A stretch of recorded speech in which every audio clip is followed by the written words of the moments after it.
warahmatullahi wabarakatuh. Halo semuanya, selamat datang di Forum Diskusi Mahasiswa. Jadi di sini saya akan mengajak teman-teman semua untuk berbincang bersama mahasiswa Universitas Ma'arif Lampung. Dan pada hari ini kita kedatangan kakak-kakak dari Prodi Pendidikan Agama Islam. Oke, di sini ada Kak siapa? Nama saya Hanafi Umar dari Prodi Pendidikan Agama Islam. Halo Kak Hanafi. Dan perkenalkan, saya Aldiansah dari Prodi Pendidikan Agama Islam semester 3. Iya, semester 3. Jadi di sini kakak-kakak akan menyampaikan sedikit pengetahuan yang nantinya semoga bermanfaat bagi semua pendengar. Oke, silakan, kita akan memulai. Selamat datang pada Kak Hanafi dan Kak Aldiansyah. Di sini di Forum Diskusi Mahasiswa kita akan membahas tentang dunia pendidikan. Jadi ya Kak, saya sebagai seorang pelajar juga, sebagai seorang mahasiswa itu merasakan jenuh dalam proses belajar dan mengajar. Terkadang ada siswa yang sampai tidak paham dengan apa yang disampaikan oleh seorang guru. Nah, sebagai calon pendidik ya, calon guru, kira-kira bagaimana cara kakak-kakak menanggulangi hal tersebut? Nah, dalam menanggulangi hal tersebut itu kan kebanyakan siswa itu ketika belajar pada males, jenuh ketika belajar ya kan. Iya. Ketika guru menyampaikan materi, mereka kadang ada yang tidur, ada yang ngasih ngobrol sendiri. Nah, itu pentingnya guru menggunakan strategi yaitu media dan metode ketika dalam pembelajaran. Nah, media yang kita gunakan dan metode yang kita gunakan dalam menyampaikan materi itu harus tepat dan sesuai dengan kriteria siswa tersebut. Jadi kita melihat dulu seperti apa sih siswa kita ketika kita akan mengajarkan, metode apa yang tepat kita gunakan ketika kita memberikan materi kepada siswa tersebut agar apa? Agar siswa itu tidak jenuh. Nah, itulah pentingnya kita menggunakan media dan metode kita ketika menyampaikan materi pembelajaran. Oke, berarti media dan metode. Kira-kira media, jenis-jenis media itu ada apa aja sih Kak? Jenis-jenis media yang bisa digunakan dalam proses belajar mengajar itu saya mengambil itu ada 3. Yang pertama, kita bisa melalui media audio, terus bisa melalui media visual dan melalui media audio visual. Jadi kan ada media audio visual dan audio visual. Kalau dari media audio sendiri itu contohnya apa Kak? Kalau media audio itu media yang menggunakan itu yang menerima audio itu menggunakan indera pendengaran. Seperti contohnya itu kita menggunakan alat teknologi seperti radio, kaset DVD dan lain sebagainya. Intinya penggunaan media audio itu menggunakan indera pendengaran. Jadi seorang siswa itu mendengar. Ya. Iya. Oke, kalau dari media visual sendiri apa contohnya? Ya, contoh dari media visual itu agak jauh berbeda dari media audio. Nah, jadi kita bisa menggunakan media seperti halnya gambar atau grafis dan lain-lain. Nah, di sini saya membawakan salah satu contoh media visual. Nah, ini dia Mbak Ulil. Ini salah satu contoh media visual. Oh, ini media visual ini ya? Ya. Ini contohnya. Oke, baik teman-teman. Ternyata di sini kakak-kakak telah menyiapkan salah satu contoh media dan itu adalah media visual. Ini namanya apa nih Kak lebih tepatnya ini? Kalau ini namanya printboard, kita bisa tempelkan di dinding atau di papan tulis ya ketika kita menggunakan media ini. Oh, Kita bisa tempelkan media ini ke papan tulis. Nah, ini adalah media visual.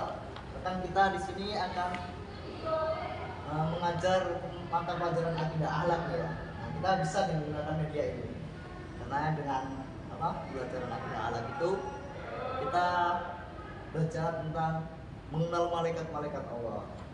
baik.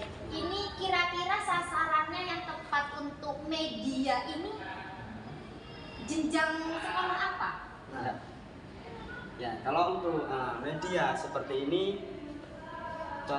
cocoknya itu untuk tingkat anak sekolah dasar. Nah ini Mbak, jadi untuk anak-anak SD, MI dan sederajatnya bisa menggunakan media seperti ini. Oke, baik. Ini tadi salah satu contoh dari media visual. Oke, media visual. Bisa diturunin kakak-kakak. Nah, seperti ini. Lucu ya. Iya. Keju. Kira-kira dia tahapan dalam penyajian media ini bagaimana nantinya saat di kelas itu? Bagaimana cara kakak-kakak menggunakan media ini? Oke, ini ya.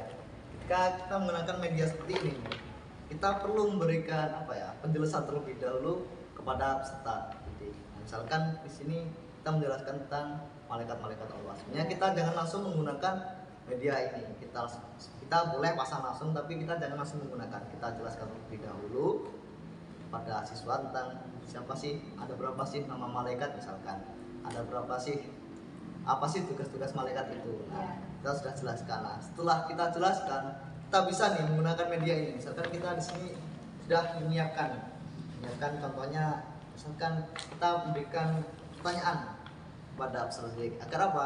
Agar peserta didik itu lebih aktif, lebih ikut ikut andil dalam proses kegiatan belajar mengajar. Jadi peserta didik itu tidak hanya diam seperti ini.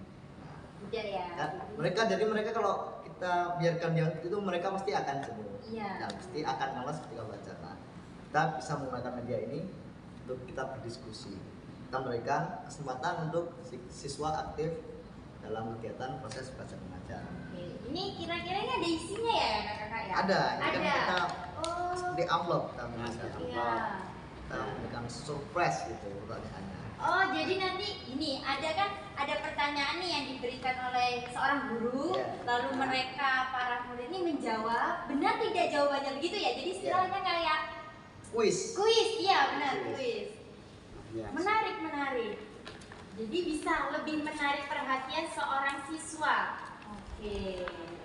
Paperboard. Ya, Paperboard. Iya. kita namakan paperboard. Iya, baik. Bahkan media kertas. Oke, jadi kesimpulannya begini teman-teman. Dari penggunaan media ini yang warna-warni otomatis kan juga menarik perhatian seorang siswa ya. Di sini kakak-kakak juga memberi kuis.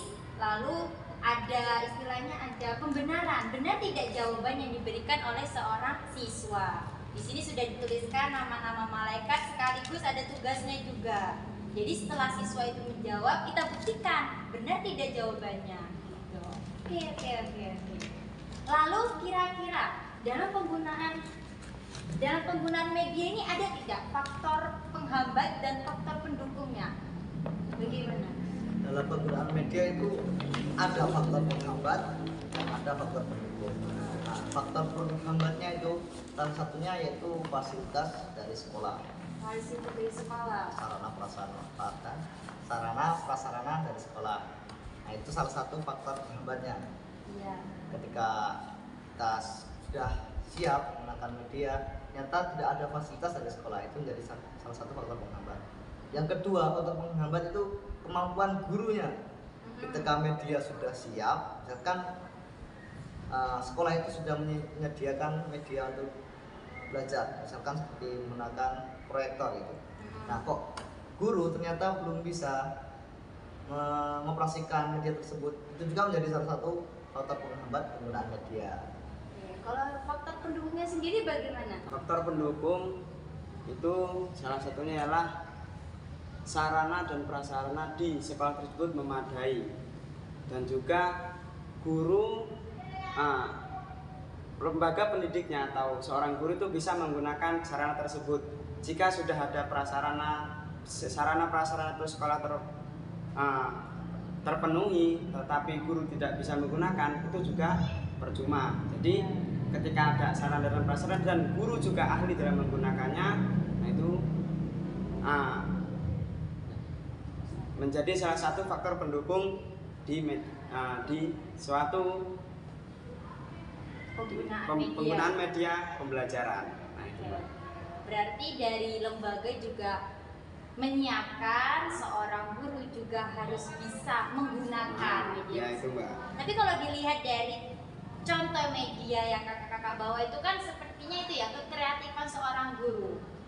Berarti itu menanggulangi jika lembaga tidak menyediakan atau lembaga tidak ada sarana dan prasarana tersebut, berarti bisa ditanggulangi. Iya, bisa. Menggunakan media ini. Mm-mm. Nah, jadi media seperti ini tadi ya. Oke. Ini bisa menanggulangi sebuah apa ya? Misalkan tidak ada solusi Iya. dalam penggunaan media. Nah, ini media seperti ini kan dengan harga yang murah juga tidak banyak menguras kantong gitu. Iya, benar-benar. Dalam penggunaan media. Jika sekolah itu belum memfasilitasi, maka kita bisa menggunakan media seperti ini untuk pembelajaran. Dibuat sendiri ya di rumah Iya. ya. Kita menggunakan kreativitas kita. Oke, baik teman-teman semua. Tadi kita sudah membahas tentang media pembelajaran yang dapat digunakan oleh seorang guru. Ternyata sebelum kita menentukan media yang akan kita gunakan, kita harus tahu dulu materi apa yang akan kita bawakan dan jenjang kelas berapa yang nantinya akan kita berikan materi tersebut. Dari situ kita bisa menentukan media yang tepat agar seorang peserta didik itu mudah dalam memahami dan tertarik dengan media yang kita bawakan. Baik, mungkin hanya ini yang dapat kita sampaikan dan terima kasih kepada kakak-kakak dari Prodi Pendidikan Agama Islam. Semoga ilmu yang disampaikan tadi dapat bermanfaat bagi banyak orang. Sampai jumpa di forum diskusi mahasiswa selanjutnya. Wassalamualaikum warahmatullahi wabarakatuh.